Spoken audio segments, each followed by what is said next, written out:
तुझे पता है, मैं अक्सर ज्यादातर समय यही बिताता हूँ। न जाने क्यों मुझे यहाँ बहुत सुकून मिलता है। मन करता है यही एक घर बना लूं और यही रह जाऊं। कटहल की बात सुनकर राज के मन में एक आइडिया आया। उसने कटहल से कहा,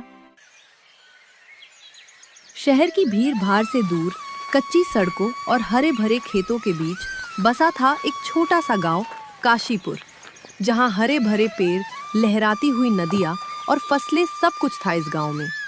लोग अमीर नहीं थे, लेकिन मेहनत, ईमानदारी और अपनापन हर घर में भरा हुआ था।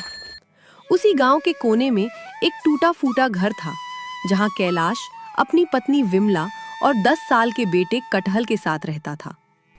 कैलाश एक किसान था। उनके छोटे से खेत में वह हमेशा मेहनत करता और अपने घर का गुजारा करता। उसके पास 2 गाय, गौरी और चंपा भी थी। इस तरह कई साल बीत गए। कटहल अब बड़ा हो गया था।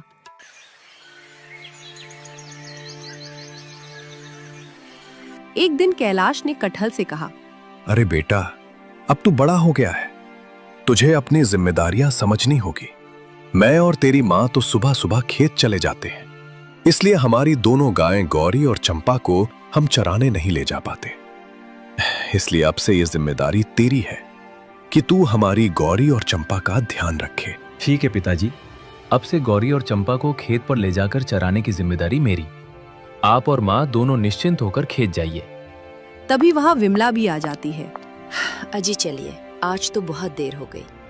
अच्छा बेटा, कटहल मैंने नाश्ता बना दिया है, तो याद से नाश्ता कर लेना।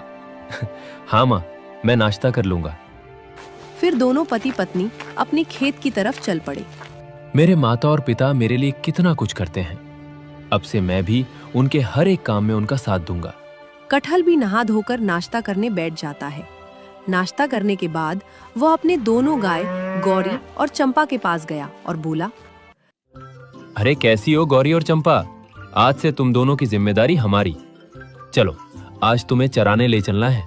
फिर कटहल अपने दोनों गाय गौरी और चंपा को चराने ले जाता है। अरे सुनो गौरी और चंपा, आज तुम दोनों आराम से घास खाना, क्योंकि हमें नदी के किनारे जाना है। तुम्हें तो पता ही है कि मुझे नदी कितनी पसंद है। कटहल गौरी और चंपा को खेत में चरने के लिए छोड़ देता है और खुद एक पेड़ के नीचे आराम करने लगता है। वाह भाई, गाय चराना भी कितना आसान काम है। बस छोड़ दो, खेत में खुद ही सारा घास खा लेती है। जब तक ये दोनों घास खा रही है, तब तक मैं नदी के किनारे घूमने चला जाता हूँ। अरे गौरी और चंपा, हम जा रहे हैं नदी के किनारे। तुम दोनों यही आराम से घास खाओ, ठीक है?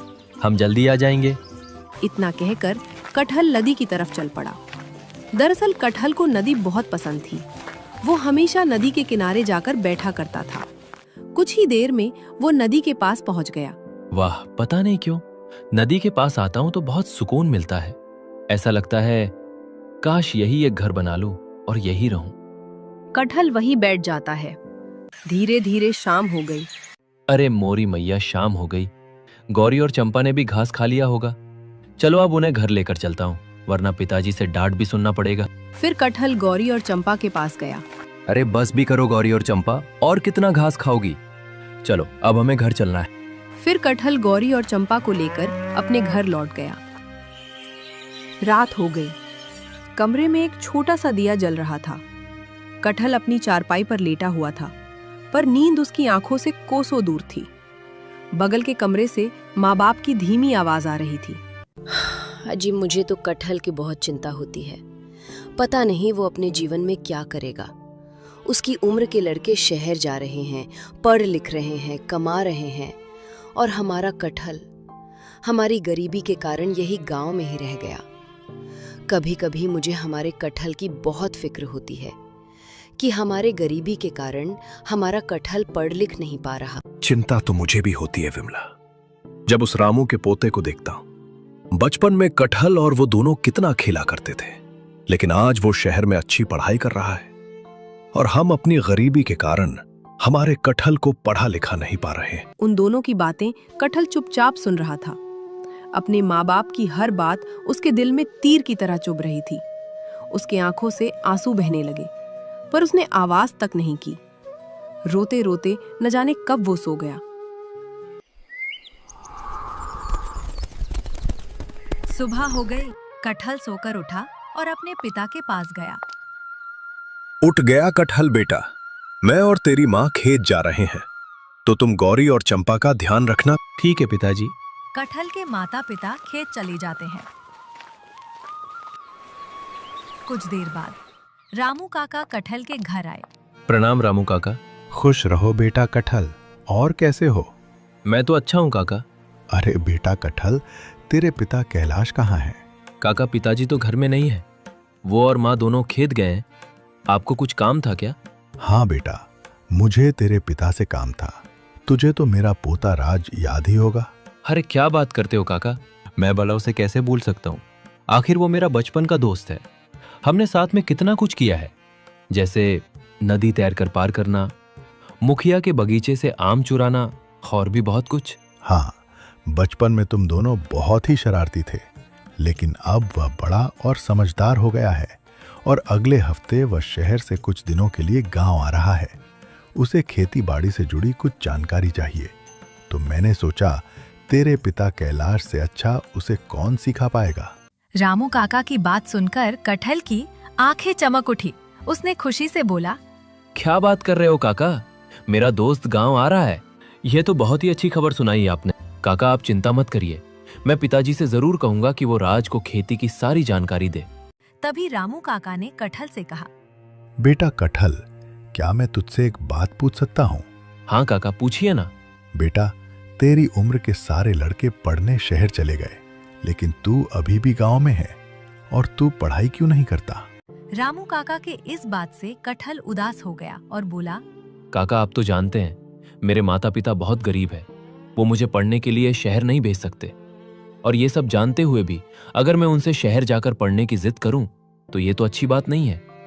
इसलिए मैंने कभी अपने माता पिता से पढ़ने की जिद नहीं की। कटहल की बातों से रामू काका भावुक हो उठे और बोले, वाह रे कटहल, तू भले ही पढ़ा लिखा नहीं है तो क्या हुआ, लेकिन तू बहुत समझदार है। तूने अपने माता पिता की स्थिति को देखते हुए कोई जिद नहीं की, वरना आजकल के बच्चे तो माता पिता के परिस्थितियों को समझे बिना ही जिद करते हैं। और तू चिंता मत कर, बिना पढ़े लिखे भी लोग बहुत कुछ कर लेते हैं। देखना, तू भी एक दिन कुछ बड़ा करेगा। अब मैं चलता हूँ। रामू काका इतना कहकर वहां से चले गए। कटहल भी रोज की तरह गौरी और चंपा को चराने ले गया। ऐसे ही दिन बीत गए। एक दिन जब रामू काका अपने घर पर बैठे थे, तभी उनका पोता राज शहर से आता है। राज को देख रामू काका बहुत खुश हुए। अरे राज, मेरे पोते तू आ गया। प्रणाम बाबा, कैसे हैं आप? खुश रहो बेटा, और हमेशा तरक्की करो। कितने दिनों बाद आपको देख रहा हूँ। तू तो सच में बहुत बड़ा हो गया है। अच्छा बाबा, आपने कैलाश अंकल से खेती के बारे में बात की थी कि नहीं? अरे मैं तो भूल गया बेटा। उस दिन जब गया था तो कैलाश घर में नहीं था, लेकिन मैंने कटहल को कहा था कि अपने पिता से बता दे। रामू काका के मुंह से कटहल का नाम सुनकर राज बहुत खुश हुआ और बोला, अरे मैं तो कटहल को भूल ही गया था। बाबा मैं कटहल से मिलने जा रहा हूँ और कैलाश अंकल से भी बात कर लूंगा। पर बेटा तू अभी अभी तो घर आया है, तूने कुछ खाया भी नहीं होगा। तू रुक, मैं तेरे लिए कुछ बना देता हूँ। नहीं बाबा, अभी मुझे जाना होगा और आप मेरी चिंता मत करिए, मैं कटहल के घर खाना खा लूंगा। इतना कहकर राज अपने बचपन के दोस्त कटहल से मिलने के लिए दौड़कर उसके घर गया। उधर कटहल नाश्ता करने जा रहा था, तभी राज वहां पहुंच जाता है। राज को देखकर कटहल की भी खुशी का ठिकाना न रहा, और हो भी क्यों ना, दोनों दोस्त आखिर इतने सालों बाद जो मिले थे। अरे कैसा है मेरे भाई, बड़े दिनों बाद तुझे देख रहा हूँ। तू तो बिल्कुल नहीं बदला। अरे तू भी तो नहीं बदला, बिल्कुल पहले जैसा है। खैर वो सब छोड़, आजा नाश्ता करते हैं। माँ ने गर्मा गर्म आलू के पराठे बनाए हैं। हाँ यार, भूख तो मुझे भी बहुत लगी है। लगता है आज 3-4 पराठे तो खा ही लूंगा। फिर दोनों दोस्त बैठकर नाश्ता करते हैं और खूब गप्पे लड़ाते हैं। नाश्ता करने के बाद राज ने कटहल से कहा, अरे भाई सुन, कैलाश अंकल है क्या? मुझे उनसे खेती के बारे में जानना है। नहीं माँ और पिताजी तो खेत पर गए हैं, और उस दिन रामू काका भी मुझसे यही कह रहे थे। लेकिन कोई बात नहीं, चल हम खेत चलते हैं। तू मेरे पिताजी से बात भी कर लेना, और इसी बहाने हम पूरा गांव भी घूम लेंगे। हाँ ये अच्छा आइडिया है। वैसे भी शहर में रहकर मैंने गांव को बहुत मिस किया है। चल चलते हैं। फिर दोनों मित्र खेत की तरफ चल पड़े। और बता फिर, क्या चल रहा है जिंदगी में? मतलब आगे क्या करना है? मैं क्या बताऊं, बस रोज सुबह उठता हूं, अपने गौरी और चंपा को चराने ले जाता हूं और शाम को घर। बस यही चल रहा है जिंदगी में। हाँ भाई, लेकिन मैं आगे फ्यूचर की बात कर रहा हूँ। तुझे फ्यूचर में क्या करना है? मैं क्या कर सकता हूं यार, मैं तो पढ़ा लिखा भी नहीं हूं। माँ और पिताजी के पास इतना पैसा नहीं कि मुझे शहर पढ़ाई करने के लिए भेज सके। राज को ये सब सुनकर बिल्कुल अच्छा नहीं लगा। इसी तरह दोनों बातें करते हुए खेत पर पहुंच जाते हैं, जहां कैलाश अपने खेत पर हल चला रहा था। पिताजी ये देखिए, मेरे बचपन का दोस्त राज आया है। इसे आपसे खेती की कुछ जानकारी चाहिए। प्रणाम अंकल और आंटी। जीता रहे बेटा, तू तो कितना बड़ा हो गया। लेकिन रामू ने तो नहीं बताया कि उसका पोता आने वाला है। नहीं अंकल, बाबा आपके घर गए थे, लेकिन आप उस वक्त घर पर नहीं थे आंटी। हाँ पिताजी, रामू काका ने मुझे कहा था, लेकिन मैं आपको बताना भूल गया। कोई बात नहीं बेटा। अच्छा बेटे, राज आखिर कितने दिनों के लिए आया है? आंटी बस अगले हफ्ते वापस लौट जाऊंगा। फिर तू चिंता मत कर बेटा, मैं तुझे खेती से जुड़ी हर चीज बारीकी से बता दूंगा। फिर सभी कुछ देर बातें करते हैं। उसके बाद राज और कटहल वहाँ से चले जाते हैं। चल मैं तुझे मेरी सबसे पसंदीदा जगह ले चलता हूँ, जहाँ मैं अक्सर जाया करता था। अच्छा, ऐसी कौन सी जगह है? मुझे भी तो बता। ठीक है, तो चल। फिर कटहल राज को नदी के पास ले जाता है और दोनों नदी के किनारे बैठ जाते हैं। तुझे पता है, मैं अक्सर ज्यादातर समय यही बिताता हूँ। न जाने क्यों मुझे यहाँ बहुत सुकून मिलता है। मन करता है यही एक घर बना लूं और यही रह जाऊं। कटहल की बात सुनकर राज के मन में एक आइडिया आया। उसने कटहल से कहा, अरे वाह, मेरे दिमाग में प्लान है। क्यों ना तू यही गांव में रहकर एक नया बिजनेस स्टार्ट करे। ये तू क्या बोल रहा है? मैं कुछ समझा नहीं। देख, मैं समझाता हूँ। क्यों ना तू गांव में एक रिवर फ्लोटिंग हाउस बनाए और उसे टूरिस्ट को रेंट पे दे। इससे तेरा सपना भी पूरा होगा और तुझे अच्छा मुनाफा भी होगा। तू कहीं पागल तो नहीं हो गया? नदी के ऊपर घर भी हो सकता है भला? अरे हाँ भाई, आजकल टेक्नोलॉजी कितनी बढ़ गई है, नदी में घर बनाया जा सकता है। लेकिन क्या फायदा रिवर फ्लोटिंग हाउस बनाने में? बहुत पैसे लगेंगे और मेरे पास तो फूटी कौड़ी भी नहीं है। खैर, अब हमें यहाँ से चलना चाहिए। राज ने कटहल को बहुत समझाया, लेकिन कटहल ने उसकी एक न सुनी, क्योंकि कटहल जानता था कि उसके माँ बाप के पास रिवर फ्लोटिंग हाउस बनाने के लिए पैसे नहीं है। फिर दोनों अपने घर लौट गए। रात हो गई। राज को नींद नहीं आ रही थी। उसे अब भी कटहल की चिंता खाई जा रही थी। तभी वहाँ रामू काका आते हैं। क्या बात है बेटे राज, तू अभी तक सोया नहीं और तू परेशान भी लग रहा है।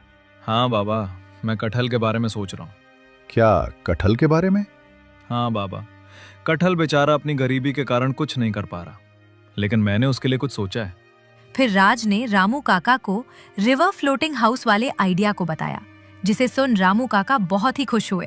अरे वाह राज, ये तो बहुत ही अच्छा आइडिया है। लेकिन सिर्फ आइडिया होने से क्या होगा? रिवर फ्लोटिंग हाउस बनाने में पैसे भी तो चाहिए, और वो उसके पास नहीं है। बेटा, तेरा ये रिवर फ्लोटिंग हाउस को बनाने में कितने पैसे लगेंगे? बाबा, कम से कम 10 लाख रुपए तो लगेंगे। 10 लाख तो बहुत ज्यादा है बेटा, लेकिन तेरा आइडिया भी अच्छा है। शहर के लोग को जब पता चलेगा कि गांव में रिवर फ्लोटिंग हाउस है, तो वो इसका अनुभव जरूर करेंगे, जिस वजह से रिवर फ्लोटिंग हाउस से अच्छा मुनाफा होगा। बाबा, मैं जानता हूँ, लेकिन इसके लिए हमें पहले 10 लाख रुपए इन्वेस्ट करने होंगे। राज की बात सुनकर रामू काका ने खुशी से कहा, बेटा समझो, काम हो गया। हम बैंक से लोन लेकर रिवर फ्लोटिंग हाउस बना सकते हैं। अरे वाह बाबा, मैंने तो बैंक के बारे में सोचा ही नहीं। अगर हम बैंक से लोन ले तो हमारा काम हो सकता है। हाँ बेटा, हम कल ही जाकर कटहल से बात करेंगे। लेकिन बाबा, क्या कैलाश अंकल इसके लिए मानेंगे? अरे कैसे नहीं मानेगा। राज को रामू काका की बात सुनकर अब चैन आ गया था। फिर दोनों सोने चले जाते हैं। अगली सुबह रामू काका राज के साथ कटहल के घर गए, जहाँ पर कैलाश, विमला और कटहल तीनों थे। अरे आओ रामू भाई, बताओ मैं क्या सेवा करूं तुम्हारी। कैलाश भाई, मैं तुमसे कुछ जरूरी बात करने आया हूँ। ये कटहल के भविष्य के बारे में है। क्या बात है रामू भाई? फिर रामू ने कैलाश को रिवर फ्लोटिंग हाउस बिजनेस के बारे में बताया। रामू, नदी में घर, ये कैसे हो सकता है? बन सकता है अंकल। आजकल नदी में घर बनाना बहुत आसान है और शहर के लोगों को नेचर बहुत पसंद है। जब उन्हें पता चलेगा कि गांव में रिवर फ्लोटिंग हाउस है तो वो इसका अनुभव जरूर करेंगे। बेटा राज, बात तो तेरी सही है, लेकिन तू तो हमारे हालात जानता है ना। हमारे पास तो हमारे कटहल को पढ़ने के लिए भी पैसे नहीं हैं। विमला बहन, हमारे पास उसका भी रास्ता है। हम बैंक से 10 लाख रुपए लोन लेकर रिवर फ्लोटिंग हाउस बिजनेस खड़ा करेंगे। 10 लाख तो बहुत बड़ी कीमत है रामू भाई। और मान लो अगर ये रिवर्स फ्लोटिंग हाउस का बिजनेस नहीं चला तो? अंकल, मैंने सब सोच समझकर ये प्लान किया है और मैं खुद शहर जाकर लोगों को इसके बारे में बताऊंगा। देख कैलाश, हम तुझ पर कोई जोर नहीं दे रहे, लेकिन इससे कटहल की जिंदगी बदल सकती है और बिजनेस चलना या ना चलना ऊपर वाले के हाथ में है। लेकिन अगर हम ना चलने के डर से रिस्क नहीं लेंगे तो हमें सक्सेस कैसे मिलेगी? सभी की बातें सुन कैलाश सोच में पड़ गया। कैलाश भी चाहता था कि उसके बेटे कटहल की जिंदगी बदल जाए, इसलिए उसने हाँ कर दिया। ठीक है रामू भाई, मैं तैयार हूँ। ये सुनकर राज और कटहल दोनों खुश हो गए। मैं भी चाहता हूँ मेरे कटहल की जिंदगी ठीक हो जाए। आज तक हमने कटहल के लिए कुछ नहीं किया, लेकिन अब मैं कटहल को नहीं रोक सकता। हाँ, अगर इससे हमारे कटहल की जिंदगी बदलती है तो हम रिस्क लेने के लिए तैयार हैं। ठीक है, तो फिर हम आज ही बैंक जाकर लोन के लिए बात करते हैं। इसके बाद रामू काका राज और कटहल के साथ बैंक जाने के लिए चल पड़े। Yes, sir. What can I help you? Hello sir, I want a loan for my new business, a river floating house project. Sure, sir. Please come with me. फिर तीनों उस बैंक कर्मचारी के साथ बैंक मैनेजर ओपी गुप्ता के पास जाते हैं। हाँ सर, कहिए, हमारा बैंक आपकी क्या सहायता कर सकता है? देखिए मिस्टर ओपी गुप्ता, हमें हमारे नए बिजनेस के लिए 10 लाख रुपए का लोन चाहिए। सर, लोन तो आपको मिल जाएगा, लेकिन क्या आपके घर में कोई ऐसा है जो सैलरी बेस्ड जॉब करता हो? नहीं मिस्टर ओपी गुप्ता, हमारे यहाँ सैलरी बेस्ड जॉब करने वाला कोई नहीं है। माफ करिए सर, लेकिन बिना सैलरी बेस्ड आदमी को हम सिर्फ 5 लाख रुपए तक का ही लोन दे सकते हैं। सर प्लीज ऐसा मत कहिए। आई एम सॉरी सर, लेकिन हम पॉलिसी के अगेंस्ट नहीं जा सकते। ठीक है सर, आप हमें 5 लाख का ही लोन दे दीजिए। फिर बैंक मैनेजर ओपी गुप्ता ने राज को 5 लाख रुपए दिए, जिसे लेकर तीनों अपने घर वापस लौट गए। बाबा, अब हम क्या करेंगे? हमारे पास तो सिर्फ 5 लाख रुपए ही है और बाकी के 5 लाख कहाँ से लाएंगे? मैंने तो पहले ही कहा था कि ये रिवर फ्लोटिंग हाउस के लिए बहुत पैसे लगेंगे। मुझे तो लगता है ये मुझसे नहीं होगा। नहीं बेटा, कटहल, जिंदगी में छोटी छोटी मुसीबतें तो आती रहती हैं, लेकिन इसका ये मतलब नहीं कि हम डर जाएं। अरे हमें तो उन मुसीबत का डट कर सामना करना चाहिए। लेकिन बाबा, अब हम आगे क्या करेंगे? कैसे लाएंगे 5 लाख? अब तो भगवान ही कोई रास्ता दिखा सकता है। कटहल बेचारा उदास हो गया और चुपचाप अपने घर लौट गया। कटहल को देखकर उसके पिता कैलाश ने कटहल से पूछा, क्या हुआ बेटा, कटहल लोन मिला या नहीं? बेटा कटहल, क्या हुआ? तू चुप क्यों है और तेरा चेहरा क्यों उतरा हुआ है? अपने माँ की बात सुनकर कटहल रोने लगा और बोला, माँ, पिताजी बैंक से हमें सिर्फ 5 लाख का ही लोन मिला है। लगता है भगवान भी यही चाहता है कि मैं हमेशा एक अनपढ़ और गवार की जिंदगी जीऊं। इतना कहकर कटहल वहाँ से अपने कमरे में भाग जाता है। हे भगवान, तू ये हमारे फूल जैसे कटहल का कैसा परीक्षा ले रहा है? रात हो गई। कटहल के माता पिता चिंता में बैठे थे। अजी, मुझे हमारे कटहल के लिए बहुत बुरा लग रहा है। उस बेचारे ने तो सोचा भी नहीं था कि ऐसा भी हो सकता है। हाँ विमला, लेकिन हम ये अपने बेटे को हारने नहीं दे सकते। क्या हुआ अगर बैंक वालों ने उसकी मदद नहीं की तो? अभी उसके माँ बाप जिंदा है।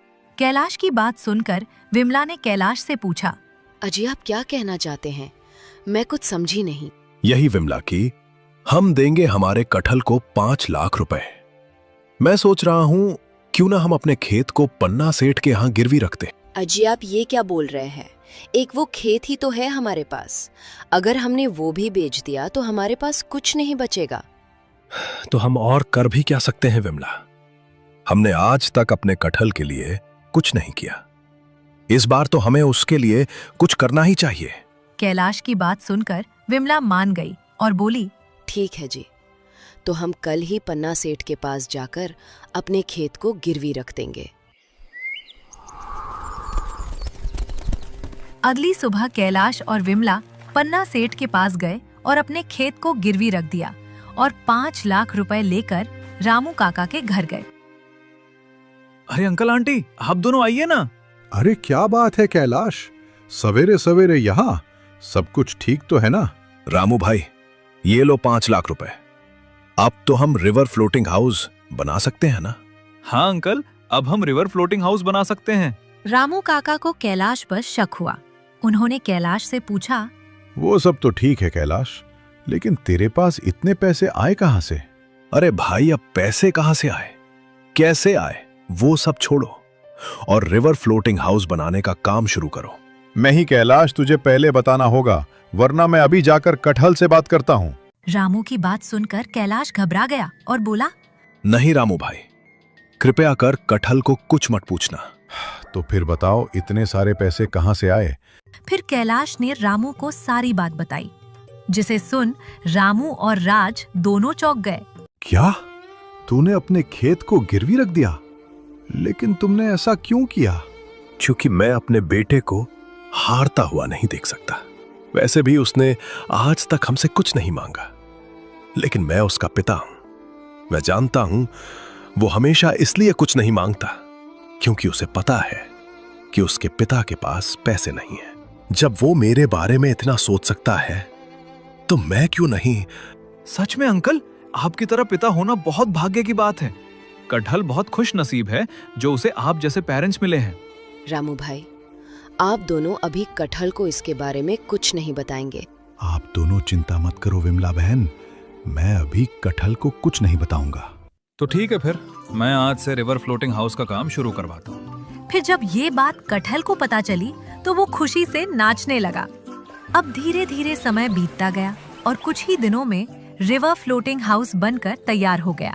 वाह बेटा राज, कितना सुंदर लग रहा है ये रिवर फ्लोटिंग हाउस। हाँ बाबा, अभी तो ये और सुंदर लगेगा जब इसमें फूल लग जाएंगे। कुछ ही दिनों में रिवर फ्लोटिंग हाउस पूरी तरह से तैयार था। तभी राज ने कटहल से कहा, देख भाई कटहल, सबसे पहले मैं ही तेरे इस रिवर फ्लोटिंग हाउस में रहूंगा। हाँ भाई राज, ये भी कोई कहने वाली बात है। फिर राज ने पूरे 2 दिन उस रिवर फ्लोटिंग हाउस में बिताए। वाह कटहल भाई, मजा आ गया। ये रिवर फ्लोटिंग हाउस तो बहुत ही कमाल का है। और साथ ही साथ उसने कैलाश से खेती के बारे में जानकारी भी ले ली और अब वो शहर वापस लौट रहा था। राज मेरे दोस्त, तेरा बहुत शुक्रिया। अगर तू नहीं होता तो शायद आज मैं वही कटहल होता। सच कहते हैं लोग कि एक अच्छे दोस्त का होना जिंदगी में जरूरी है। मेरे दोस्त कटहल, ये 1 सप्ताह कैसे बीत गया पता ही नहीं चला, लेकिन अब मुझे जाना होगा। पर उससे पहले ये लो तुम्हारी पहली कमाई, पूरे 10,000। अरे तू पागल हो गया है क्या? मैं भला तुझसे पैसे लूंगा? अरे रख ले कटहल बेटा, ये तेरी पहली कमाई है और पहली बार आए लक्ष्मी को ना नहीं करते। फिर राज ने कटहल को 10,000 रुपए का चेक दिया। अपनी पहली कमाई से कटहल बहुत खुश था। फिर राज शहर चला गया और वहां जाकर उसने अपने दोस्तों से रिवर फ्लोटिंग हाउस के बारे में बताया। क्या सच में गांव में नदी के ऊपर तैरता हुआ घर? फिर तो मैं जरूर जाऊंगा। अरे हाँ, मैं भी जाऊंगा। आखिर मुझे भी तो ये खूबसूरत नजारा देखना है। ऐसे ही धीरे धीरे रिवर फ्लोटिंग की चर्चा दूर दूर तक फैल गई। अब हमेशा कोई ना कोई रिवर फ्लोटिंग हाउस का अनुभव करने आने लगा। धीरे धीरे कटहल को मुनाफा होने लगा। एक दिन कटहल ने रामू काका से कहा, काका, आप और राज नहीं होते तो शायद आज मैं कुछ नहीं कर पाता, इसलिए आपका बहुत बहुत धन्यवाद। नहीं बेटा कटहल, अगर तुझे धन्यवाद करना ही है तो अपने माता पिता का कर, जिसने तेरे सपने को पूरा करने के लिए अपने जमीन तक को गिरवी रख दिया। कटहल ये सुनकर चौंक गया और बोला, माँ पिताजी, आज ये आपने साबित कर दिया कि माता पिता अपने संतान के लिए कुछ भी कर सकते हैं। शायद मैं अगले जन्म में कुछ अच्छे कर्म किए थे जो इस जन्म में मुझे आप जैसे माता पिता मिले। ऐसे ही कई महीने बीत गए। रिवर फ्लोटिंग हाउस से अच्छा मुनाफा होने की वजह से कटहल ने अपनी गिरवी रखी हुई खेत को छुड़ाया और बैंक का लोन भी भर दिया और इस तरह उसने अपना रिवर फ्लोटिंग हाउस का बिजनेस को चलाया और खुशी खुशी जीवन बिताने लगा।